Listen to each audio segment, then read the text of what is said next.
this morning. Thank you. Now then, we're going to pause for a few minutes now and we're going to look back at how we got here. Imagine a year ago telling the Prime Minister that he would cancel Christmas for millions. Here's just some of what happened in the last 12 months.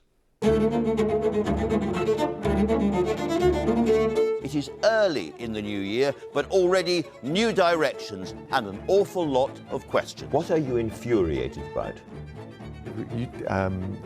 Lots of world leaders will be able to see this. What would your message to them be now, Sabine? This is the biggest problem humanity has faced ever. Do you regret saying that Britain was a small country that was going to learn from its mistake? Was that petty? I don't think so. It certainly wasn't intended to be. I want to stop myself from saying something too blunt because... Don't. Yeah, be as blunt as you like. Can I ask you why people are kneeling, blindfolded and shaven and being led to trains in modern China? Why? What is going on there? I do not know where you get this videotape. You know, sometimes you have a transfer of prisons. These are Uyghur people being pushed onto trains and taken off. Let me tell you this. With regard to that videotape, I'll get back to you. How do you persuade people of that level of fame to come on and do a very, very quick role? The moment Colin Firth said yes to playing Aaron Moore, I could say to Benedict, Colin's playing a small part, and then, oh, maybe I'll play a small part as well.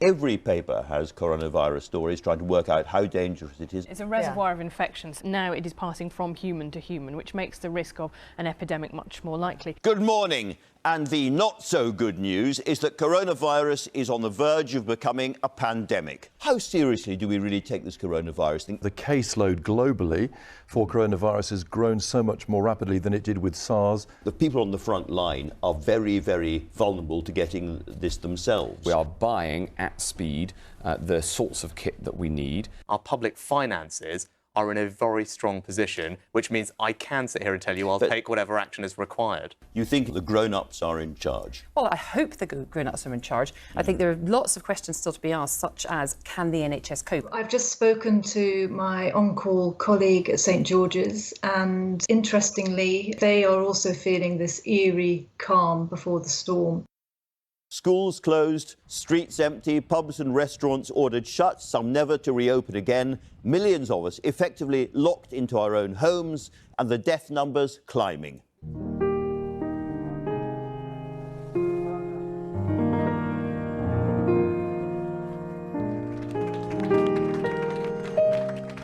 The date of the peak depends on all of our behaviour. 1 pim is about the distance apart we should all be. Can you just stand up for a second so we can see Indeed. what 1 pim looks Indeed. like? It's quite a long distance, if I may say so. I think this will be difficult for any government. I do think there have been mistakes along the way. The UK is likely to be certainly one of the worst, if not the worst affected country in Europe. At the end of it, we will celebrate, we will grieve, we will have parties, we will have wakes, we will remember those we've lost.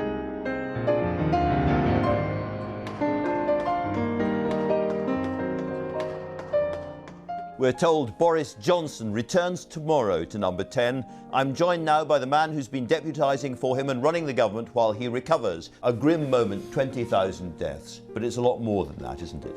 Oh, it's heartbreaking to pass that threshold, grim overall, but also you think of all the loved ones left behind. We will be with our friends again. We will be with our families again. We will meet again.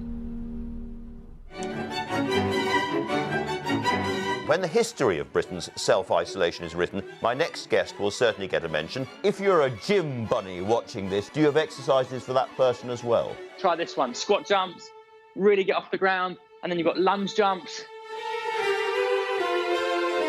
We can't appear on a stage and we can't be in a studio and things, but we can be on this extraordinary thing called Zoom.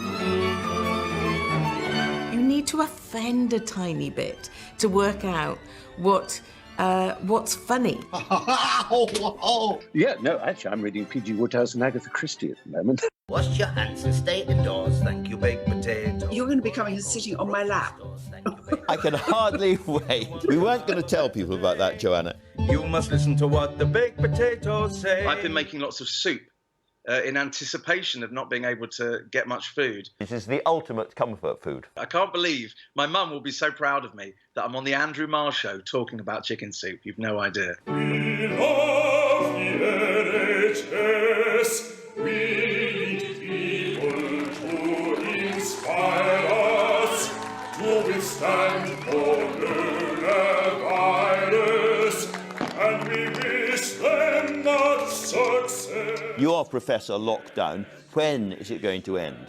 I'm very well aware of the economic impact of this current policy, and we would all like these measures to be able to be relaxed as soon as possible. Following the science means understanding that we don't have the answers yet. Was there a point at which you thought the NHS was going to be overwhelmed? We were being advised by the epidemiologists and the public health experts that we could see as many as 2 million people requiring hospital care. 2 million? Of whom perhaps a third might require intensive care. And so, yes. We've had to work very, very fast to go through many of the stages in vaccine development that would normally take about 5 years, and we've done them in 4 months. Professor Gilbert, I know you've been working around the clock and working all the time. You've taken time out to talk to us, so thank you very much indeed for joining us this morning. Right, I'll get back to work. Yes, we love the good old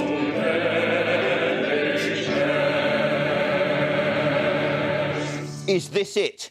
Is the dreaded second wave of coronavirus now approaching? The numbers are shooting up. Your government was paying us to go and eat out, which spread the virus, was telling us, ordering us to go back into the office, which spread the virus. If anyone was complacent and blasé, it was you. Well, look, I would take full responsibility for everything that's happened since the pandemic began, of course, and the government, is trying, as I say, throughout this, to strike a balance. Can I turn to one other issue, which has been a source of great confusion, which is the 10 p.m. curfew. Why are you abstaining? Well, because it's very clear that we do need further restrictions. Boris Johnson said only in September, I don't want a second national lockdown. I think it would be completely wrong for this country. I don't want a lockdown. It's the last thing I want. And the Prime Minister, I know, shares that feeling profoundly. From Thursday until the start of December, you must stay at home.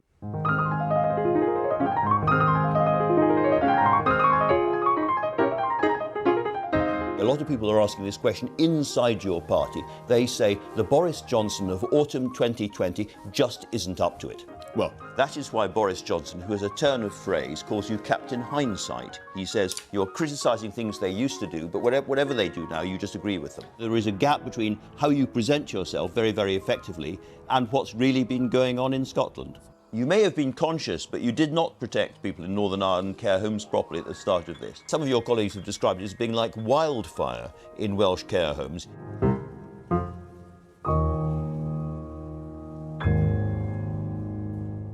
Now, in terms of public health, there are, for the first time in ages, reasons to be cheerful. Vaccines are coming. This isn't going to go on forever. Winter is going to end. A week ago today, you were sitting there waiting for the phone call to tell you whether this vaccine worked, and if so, how effectively. Just tell us a little bit about the moment when the phone rang. I knew that we will get a call at 8,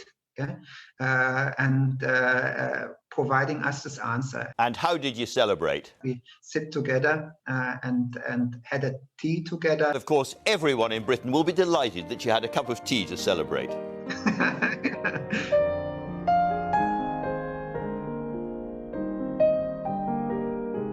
How much do we hear and feel the pain of those struggling, the inconsolable families, the ill, the dying, and the bereaved?